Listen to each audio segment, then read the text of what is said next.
আলহামদুলিল্লাহি রাব্বিল আলামিন আসসালাতু ওয়াসসালামু আলা সাইয়্যিদিল আমবিয়াই ওয়াল মুরসালিন আম্মা বা'দ ফাআউযু বিল্লাহি মিনাশ শাইতানির রাজিম বিসমিল্লাহির রহমানির রহিম আসসালাতু ওয়াসসালামু আলাইকা ইয়া রাসূলুল্লাহ ওয়া আলা আলিকা ওয়া আসহাবিকা ইয়া হাবিবাল্লাহ الصلاة والسلام عليك يا نبي الله وعلى آلك وأصحابك يا نور الله প্রিয় ইসলামী ভাইরা এবং মাদানী চ্যানেল বাংলার দর্শকবৃন্দ, আবার উপস্থিত হয়েছি মাদানী চ্যানেল বাংলার ধারাবাহিক অনুষ্ঠান পবিত্র স্মৃতিচিহ্ন। আমাদের এই অনুষ্ঠান যে যেখান থেকে দেখছেন, কাছে কিংবা দূরে, দেশে কিংবা প্রবাসে, সবাইকে জানাই আন্তরিক মোবারকবাদ ও অভিনন্দন। আল্লাহ পাকের সর্বশেষ নবী রাসূল আরবি সাল্লাল্লাহু আলাইহি ওয়াসাল্লামের উপর দুরূদ শরীফ পাঠ করার অসংখ্য ফজিলত এবং বরকত রয়েছে।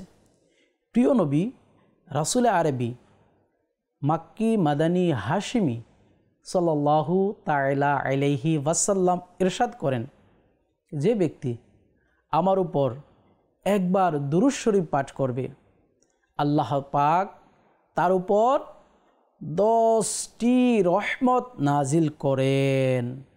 সুবহানাল্লাহ, সুবহানাল্লাহ, সুবহানাল্লাহ। প্রিয় ইসলামী ভাইরা, আপনারা দেখছিলেন অনুষ্ঠান পবিত্র স্মৃতিচিহ্ন, যা কোনো আল্লাহর নেককার বান্দা, সাহাবী, নবী অথবা রাসূলের সাথে সম্পর্কিত কোনো বস্তু, কোনো স্থান, যার দ্বারা আল্লাহ তাআলা রহমত অর্জন করা যায়, বরকত অর্জন করা যায়, যার দ্বারা গুনাহ মাফ করা যায়, এমনই একটি স্মৃতিচিহ্ন আজকে আমরা শ্রবণ করব, যা আল্লাহ পাকের নবী হজরত সৈয়দনা ইব্রাহিম আলা নবীনা ওয়া আলাইহি সালাতু ওয়াসসালাম এবং ইসমাঈল আলাইহি সালাতু ওয়াসসালামের স্মৃতির সাথে, পবিত্র জিন্দিগির সাথে সম্পর্ক রয়েছে। মক্কা শরীফের সবচেয়ে মহান জিয়ারতগাহ অর্থাৎ দর্শনীয় স্থান হচ্ছে কাবা শরীফ। বিশ্বের সকল মুসলমান এর দিদার করার জন্য, কাবা শরীফকে দেখার জন্য, কাবা শরীফের তাওয়াফ করার জন্য ব্যাকুল হয়ে থাকে। কাবা শরীফ সম্পর্কে মুগ্ধকর তথ্য শুনুন। কুরআনুল কারীমের বিভিন্ন জায়গায় আল্লাহ পাক এই পবিত্র কাবা শরীফের আলোচনা করেছেন। আসুন আমরা শ্রবণ করি। প্রথম পারা সূরা বাকারার 125 নম্বর আয়াতে কাবা শরীফের কথা উল্লেখ করতে গিয়ে মহান আল্লাহ পাক ইরশাদ ফরমান, বিসমিল্লাহির রহমানির রহিম ওয়া ইয জাআলনাল বাইতা মাসাবাতাল লিন্নাসি ওয়া আমনা। তরজমায়ে কানজুল ঈমান। স্মরণ করুন, আমি যখন এই গড়কে মানব জাতির জন্য আশ্রয় স্থল ও নিরাপদ স্থান করেছি। সুবহানাল্লাহ, সুবহানাল্লাহ। আল্লাহ তাআলা কাবাগরকে আমাদের জন্য, এই মানব জাতির জন্য আশ্রয় স্থান এবং নিরাপদ স্থান বানিয়েছেন। উক্ত আয়াতের তাফসির করতে গিয়ে প্রখ্যাত মুফাসসির সদরুল আফাদিল হযরত আল্লামা মাওলানা সৈয়দ নাঈমউদ্দিন মুরাদাবাদী রহমতুল্লাহি তাআলা আলাইহি খাজাইনুল ইরফানে লিখেছেন, এই আয়াতের মধ্যে বাইতুন অর্থাৎ ঘর দ্বারা কাবা শরীফকে বোঝানো হয়েছে, আর এতে সমগ্র হেরেম শরীফ অন্তর্ভুক্ত। আল্লাহ তাআলা অত্র আয়াতের মধ্যে আমান তথা নিরাপত্তা বর্ণনা করেছেন। আমান বা নিরাপত্তা বানানোর অর্থ হচ্ছে হেরেম শরীফের মধ্যে হত্যাযোগ্য নিষেধ রয়েছে, হেরেম শরীফের মধ্যে খুন খারাবি নিষেধ রয়েছে, অথবা আমান অর্থ হচ্ছে সেখানে শিকারীদের জন্য নিরাপত্তা রয়েছে, অর্থাৎ হেরেম শরীফের ভিতরে কোনো পাখি অথবা কোনো প্রাণীকে শিকার করার অনুমতি নেই। আল্লাহ তাআলা তাদেরকেও হেরেম শরীফের মধ্যে নিরাপত্তা দিয়েছেন। এমনকি পবিত্র হেরেম শরীফে হিংস্র সিং ও বাঘ শিকারের জন্য ধাওয়া করে না, তাড়া করে না। অন্য একটি মত হচ্ছে হেরেম শরীফ অর্থাৎ আমান, নিরাপদ স্থান। মুমিন এখানে প্রবেশ করেই আযাব থেকে নিরাপদ থেকে যায়, নিরাপদ পেয়ে যায়। হেরেমকে এই কারণেই হেরেম বলা হয়। এখানে হত্যা, এখানে খুন খারাপি, এখানে শিকার করা হারাম ও নিষিদ্ধ রয়েছে। আল্লাহ পাক চতুর্থ পারা সূরা আল ইমরানের 96 নং আয়াতে ইরশাদ ফরমান, বিসমিল্লাহির রহমানির রহিম, ইন্না আউওয়ালা বাইতিন উদিআ লিন-নাসি লাল্লাযী বিবাক্কাতা মুবারাকান ওয়া হুদাল লিল আলামিন। তরজমায়ে কানজুল ঈমান।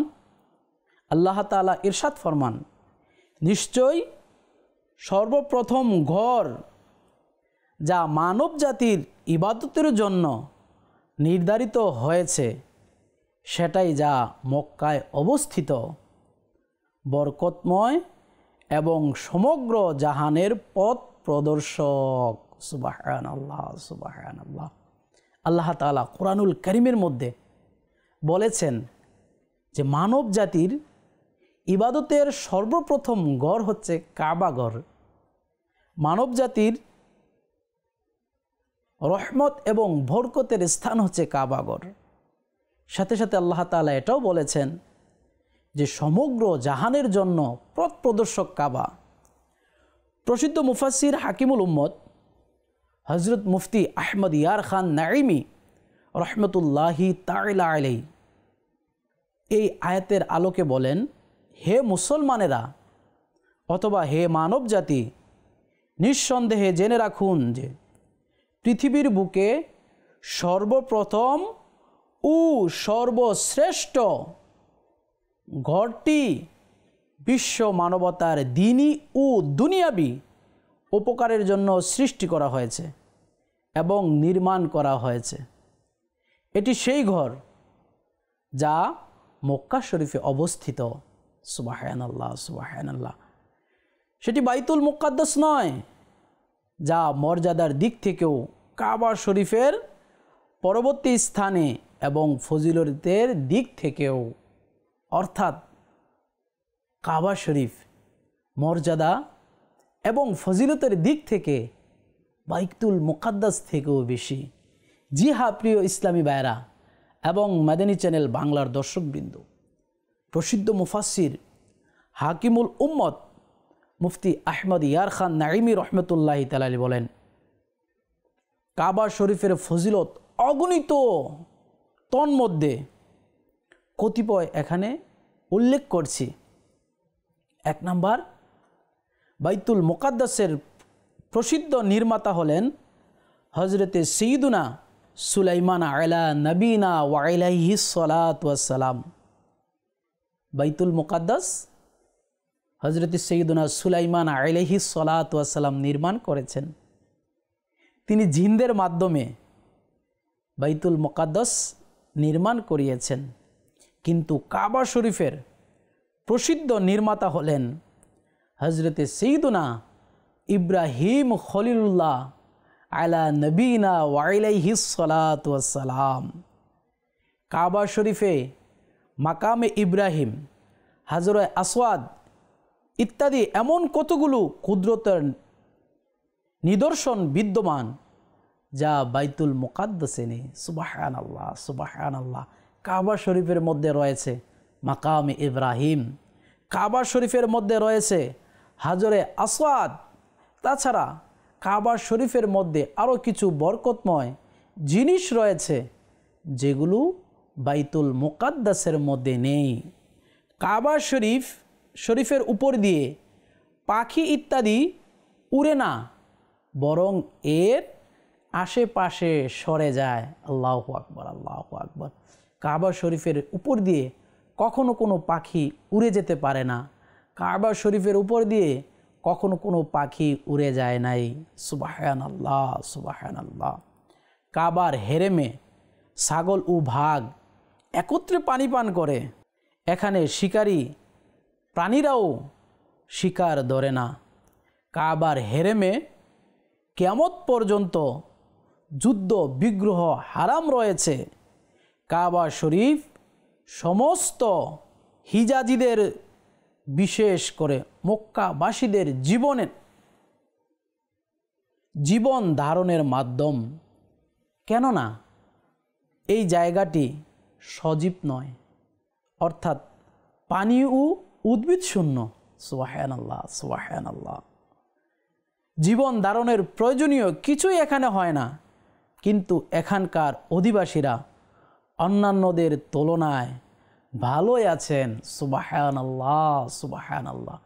প্রিয় ইসলামী ভাইরা এবং মাদানী চ্যানেলের বাংলার দর্শকবৃন্দ, কাবার আশেপাশে পানিও নেই এবং উদ্ভিদও জন্ম নেয় না, কিন্তু সুবহানাল্লাহ, সুবহানাল্লাহ, কাবার আশেপাশের মানুষগুলো, অধিবাসীগুলো অন্যান্য মানুষ থেকে ভালোই তাদের জীবন অতিবাহিত করে। সুবহানাল্লাহ, সুবহানাল্লাহ। আল্লাহ পাক কাবা শরীফের হেফাজত স্বয়ং নিজেই করেন, যেমনটি হস্তি বাহিনীর ঘটনা থেকে আমরা শুনতে পারি। কাবা শরীফের হেফাজতকারী স্বয়ং আল্লাহ তাআলা, যা আল্লাহ তাআলা পবিত্র কোরআনুল কারীমের 30 পারা সূরা ফিলের মধ্যে বর্ণনা করেছেন। আল্লাহ তাআলা ইরশাদ ফরমান, বিসমিল্লাহির রহমানির রহিম, আলাম তারা কাইফা ফাআলা রাব্বুকা বিআসহাবিল ফিল। এ মাহবুব, আপনি কি দেখেননি আপনার রব ওই হস্তি বাহিনীর সাথে কিরূপ আচরণ করেছে? অত্র সূরার শানে নজুলের মধ্যে রয়েছে, আব্রাহার নামের একজন বাদশা ছিল, যিনি মানুষদেরকে কাবা শরীফের হজ করার প্রস্তুতি নিতে দেখে নিজের মনের মধ্যে একটি ঘর নির্মাণ করার আশঙ্কা করলেন এবং একটি গির্জা তৈরি করলেন এবং মানুষদেরকে বললেন, কাবা শরীফের হজ না করে তার গির্জায় যেন গিয়ে তাওয়াফ করে। আর এই কথাটা আরববাসীদের ভালো লাগেনি। আরববাসীদের মধ্য থেকে একজন লোক গিয়ে তার কাবা শরীফ এই গির্জার মধ্যে নিজের প্রয়োজনীয় প্রাকৃতিক হাজত সারেন। আর যখন এই ঘটনা আব্রাহার বাদশাহ জানতে পারল, তখন আব্রাহার বাদশাহ এই কাবা শরীফকে ধ্বংস করার লক্ষ্যে বিশাল বড় এক হস্তি বাহিনী নিয়ে কাবার দিকে অগ্রসর হন এবং মক্কার আশেপাশের মানুষগুলোর চতুষ্পদ জন্তুগুলো তারা ধরে নিয়ে যায়। আব্দুল মুত্তালিব রাদিয়াল্লাহু তাআলা আনহুর 200টি উট সেখানে ছিল। আব্দুল মুত্তালিব রাদিয়াল্লাহু তাআলা আনহু বাদশাহ আব্রাহার কাছে গেলেন এবং গিয়ে তার উটগুলো ফেরত দেওয়ার কথা বললেন। বাদশাহ তাকে ইজ্জত সম্মান দিলেন এবং বলতে লাগলেন যে, আমি আশ্চর্য হচ্ছি, আমি এসেছি আপনাদের পবিত্র ঘরকে ভেঙে দেওয়ার জন্য, আর আপনি পবিত্র ঘরের কথা কিছু না বলে আপনার উটগুলো আপনি ফিরিয়ে নিয়ে যেতে এসেছেন। তখন আব্দুল মুত্তালিব বললেন, আমি এই উটের মালিক, আমি উটকে ফিরিয়ে নিয়ে যেতে এসেছি। যিনি এই ঘরের মালিক, তিনি এই ঘরকে রক্ষা করবেন। এই বলে আব্দুল মুত্তালিব তার উটগুলোকে নিয়ে আসলেন এবং কাবা শরীফের মধ্যে গিয়ে কাবা শরীফ হেফাজতের জন্য দোয়া করলেন আর তার গোত্রের লোকদেরকে বললেন তারা যেন গুহার মধ্যে আশ্রয় নেয়। এদিকে আবরার বিশাল বড় হস্তি বাহিনী নিয়ে কাবা শরীফ যখন ধ্বংস করতে আসলো, তখন আল্লাহ তাআলা আসমান থেকে আবাবিল নামে এক ধরনের ঝাঁকে ঝাঁকে পাখি প্রেরণ করলেন। তাদের ঠোঁটের মধ্যে একটি পাথর ছিল এবং দুই পায়ে দুটি করে পাথর ছিল। তারা এই পাথরগুলো ওই হস্তি বাহিনীর প্রত্যেকটা ব্যক্তির উপরে নিক্ষেপ করলেন। তাদের মাথা দিয়ে পাথরগুলো প্রবেশ করে পিছনের রাস্তা দিয়ে বের হয়ে তাদের ওট, গাধা এবং হাতিকে ছিদ্র করে জমিনে গিয়ে পড়ল। প্রিয় ইসলামী ভাইরা, মহান আল্লাহ তাআলা নিজের পবিত্র ঘরকে রক্ষা করেছেন। সাথে সাথে আমরা এটাও জানতে পারলাম আমাদের নবী সাল্লাল্লাহু আলাইহি ওয়াসাল্লাম দুনিয়ায় আসার প্রায় 50 দিন পূর্বে এই ঘটনাটা ঘটেছিল। আল্লাহ তাআলা তার হাবিবকে বলেছেন, হে আমার মাহবুব, আপনি কি দেখেন নাই? আল্লাহ তাআলা তার রাসূলকে জানিয়ে দিয়েছেন। আল্লাহ তাআলা তার রাসূলকে পৃথিবীর সমস্ত জ্ঞান শিক্ষা দিয়েছেন। পৃথিবীর শুরু থেকে শেষ পর্যন্ত যা হয়েছে, যা হচ্ছে, যা হবে, আল্লাহ তাআলা আল্লাহর হাবিবকে ইলমে গায়েব দান করেছেন। সুবহানাল্লাহ, সুবহানাল্লাহ। কাবা শরীফ, হজ সর্বদা কাবা শরীফেই হয়েছে, বাইতুল মুকাদ্দাসে কখনো হজ হয়নি। আল্লাহ পাকের সর্বশেষ নবী রাসূল আরবি সাল্লাল্লাহু আলাইহি ওয়াসাল্লাম কাবার পাশেই মক্কা শরীফেই আবির্ভূত হন, জন্মগ্রহণ করেন। সুবহানাল্লাহ, সুবহানাল্লাহ। আল্লাহ পাক কাবার শহরটিকেই বালাদুল আমিন অর্থাৎ নিরাপত্তার শহর বলেছেন। এর নামে শপথ করেছেন আল্লাহ পাক কোরআনুল কারীমের মধ্যে। আল্লাহ তাআলা ইরশাদ করেন, বিসমিল্লাহির রহমানির রহিম ওয়া হাযাল বালাদিল আমিন। তরজমায় কানজুল ঈমান। আর এই নিরাপদ শহরের শপথ। সুবহানাল্লাহ, সুবহানাল্লাহ। ফিরিস্তারা এবং অনেক আম্বিয়া আলাইহিমুস সালাম কিবলা কাবা শরীফই ছিল, বাইতুল মুকাদ্দাস নয়। অসংখ্য নবীদের কাবা ছিল এই পবিত্র মক্কা। কাবা ফেরেশতাদের কাবা ছিল কাবা। সুবহানাল্লাহ, সুবহানাল্লাহ। হযরত সদরুল আফাজিল হযরতে সৈয়দনা আল্লামা নাহিমউদ্দিন মুরাদাবাদী রহমতুল্লাহি তাআলা আলাইহি খাজাইনুল ইরফান চতুর্থ পারা সূরা আল ইমরানের 97 নম্বর আয়াতে ইরশাদ ফরমান, তরজমায় কানজুল ঈমান, এতে রয়েছে অনেক উজ্জ্বল নিদর্শন। সুবহানাল্লাহ, সুবহানাল্লাহ। আল্লাহ তাআলা কাবা শরীফের মধ্যে অনেক উজ্জ্বল নিদর্শন রেখেছেন। সুবহানাল্লাহ, সুবহানাল্লাহ। এর তাফসিরে সদরুল আফাজিল নাইমুদ্দিন মুরাদাবাদী রহমতুল্লাহি তাআলা লিখেছেন, যা এর সম্মান ও শ্রেষ্ঠত্বের প্রমাণ বহন করে। যেসব নির্দেশনাবলীর মধ্যে কয়েকটি হচ্ছে, কোনো পাখি কাবা শরীফের উপরে বসে না। কোনো দিন কোনো পাখি কাবা শরীফে বসে নাই, সেটির উপর দিয়ে উড়ে যায় না, বরং উড়ে নিকটে এসে এদিক সেদিক চলে যায়।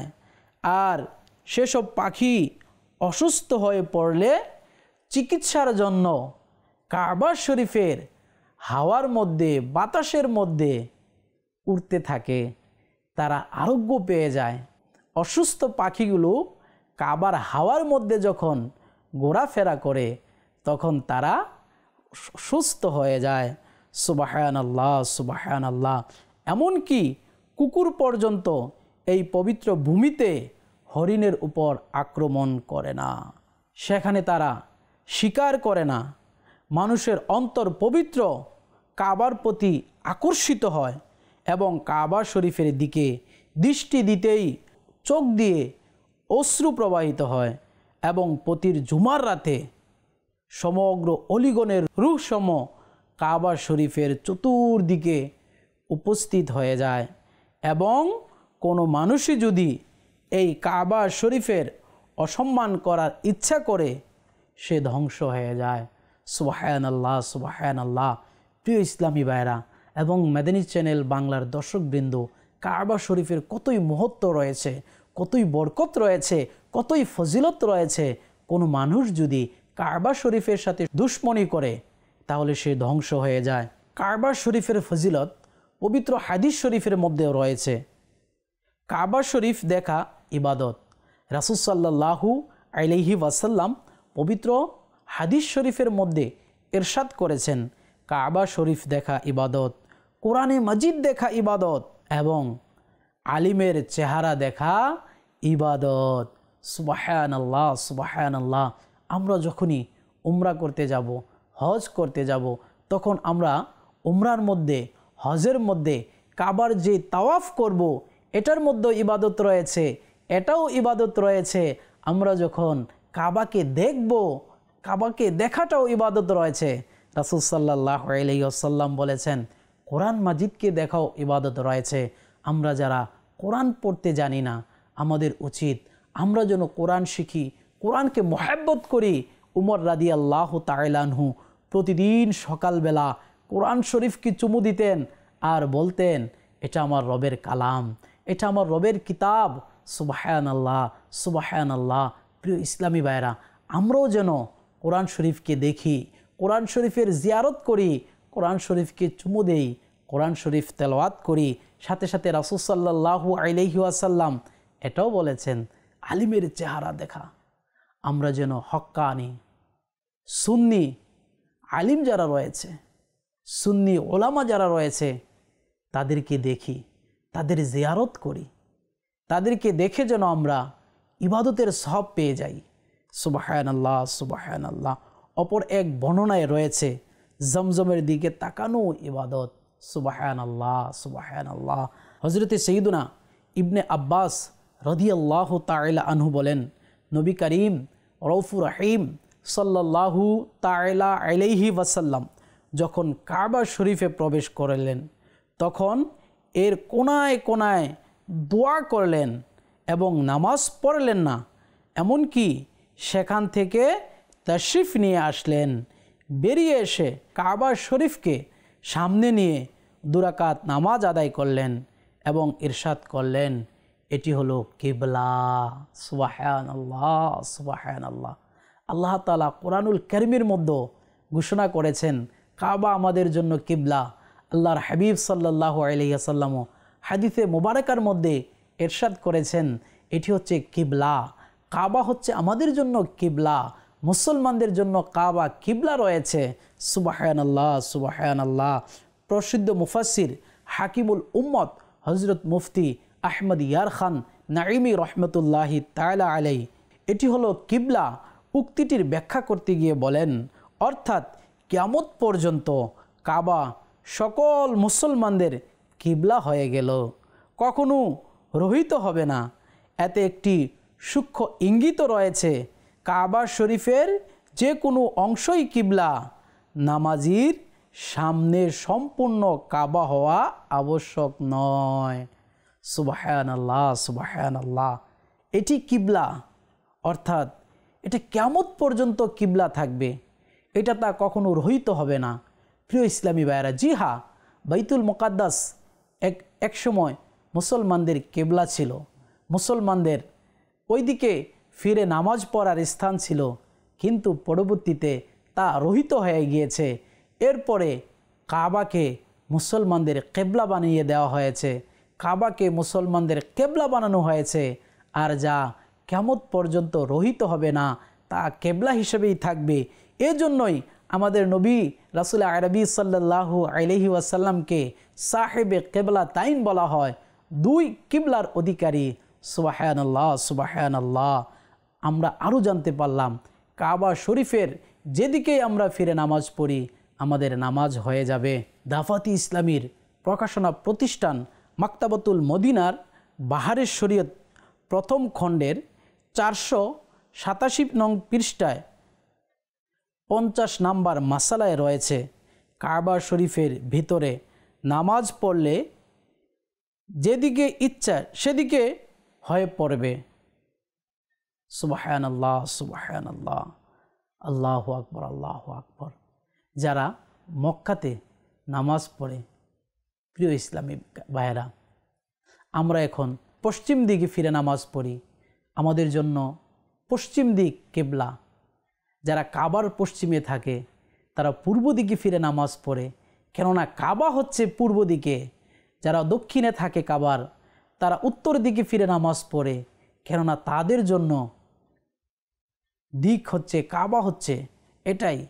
কাবার চতুর্পাশে নামাজ পড়লে কি হয়ে যায়? নামাজ হয়ে যায়। প্রিয় ইসলামী ভাইরা, আমাদের যাদের সামর্থ্য রয়েছে, আল্লাহ তাআলা যাদের তৌফিক দিয়েছে, আমরা যেন বারবার কাবার জিয়ারত করতে যাই, আমরা যেন হজ করতে যাই, উমরা করতে যাই। আল্লাহ তাআলা আমাদেরকে বারবার কাবা শরীফের জিয়ারত করার তৌফিক দান করুক। বারবার পবিত্র নগরীতে আল্লাহ তাআলা আমাদেরকে যাওয়ার তৌফিক দান করুক। প্রিয় ইসলামী ভাইরা, ইনশাআল্লাহ উপস্থিত হব অন্য কোনো বিষয় নিয়ে, অন্য কোনো পর্বতে।